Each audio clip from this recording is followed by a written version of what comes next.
Good morning friends. आदाब, सत श्री अकाल, नमस्कार, वड़कम, केम छो। मैं पिछले हफ्ते ही आपके बीच में हाजिर हुआ था। आज फिर एक नए कंटेंट को लेके आपके बीच में हूँ। इन दिनों शादियों का बहुत सीज़न है और काफ़ी व्यस्त भी रहे 2-3 दिन।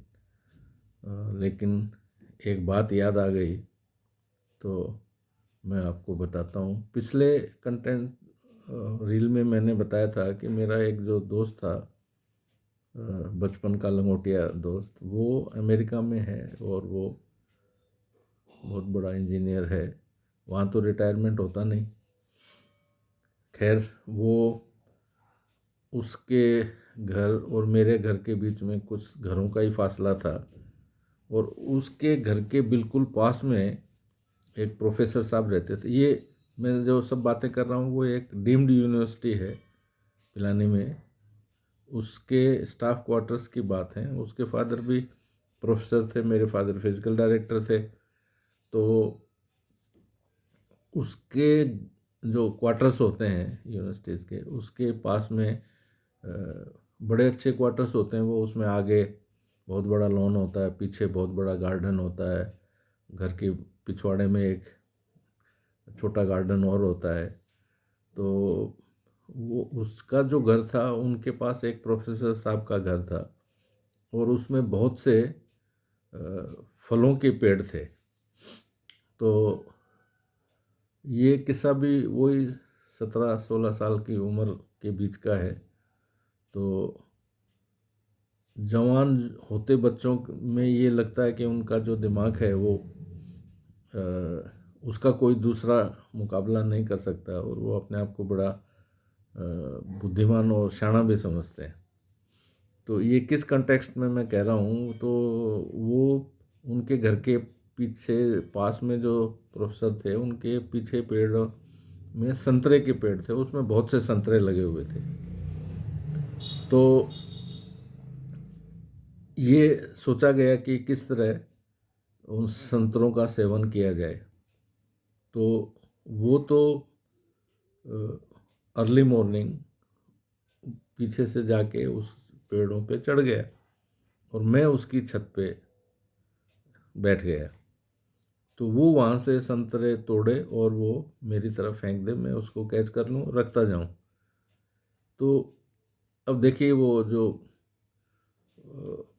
बच्चों की जो बुद्धि पूरी विकसित नहीं होती है, तो ये नहीं देख पा रहे हैं कि भाई आसपास में कोई है या देख रहा है या कोई कुछ कर रहा है। तो वो जो अंकल थे वो अपने बगीचे में जो बैकयार्ड था उसमें वो कुर्सी पे बैठे हुए हैं और उनको लग रहा है कि कोई चीज़ ऊपर से जा रही है।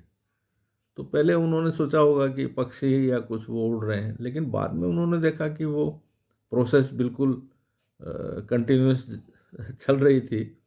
तो उन्होंने ऊपर को होके देखा तो देख रहे हैं कि वो संतरे जो हैं वो उनके ऊपर से जाके वो छत की तरफ जा रहे हैं। तो उनको बड़ा अजीब सा भी लगा।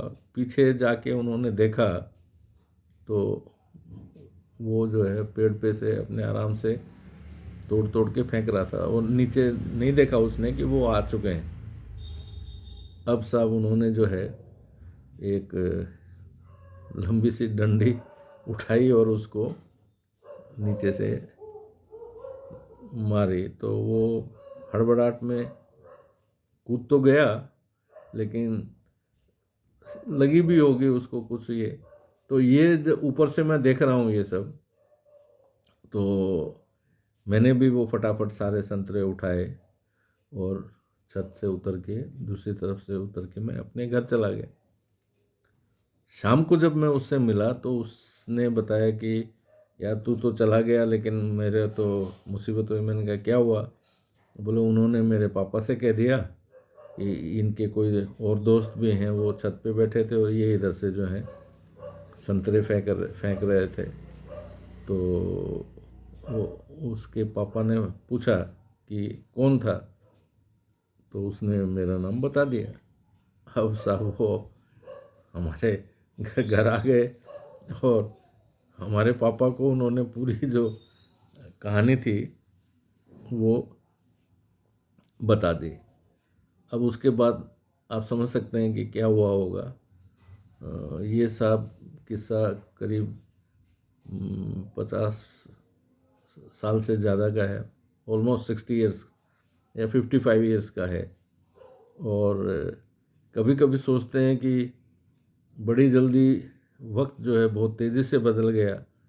जो पहले भैया कहते थे या दोस्त कहते थे, अब जो सड़क पे कोई मिलता है तो कोई अंकल कहता है, कोई कोई तो दादाजी भी बोलने लग गया। और शारीरिक परिवर्तन जो है वो बहुत तेज़ी से और बहुत जल्दी बुढ़ापे की तरफ अग्रसर करता जा रहा है। और हम भी खड़े खड़े देख ही रहे हैं कि कितने बदलाव जो हैं ज़िंदगी में हो गए हैं। और कभी अगर सोचें कि क्या हासिल किया तो कुछ लगता नहीं है, और वैसे देखें तो बहुत कुछ बीत गया।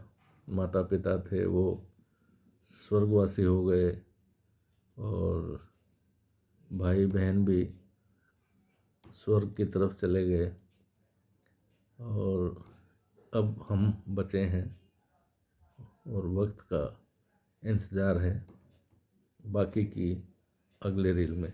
Thank you.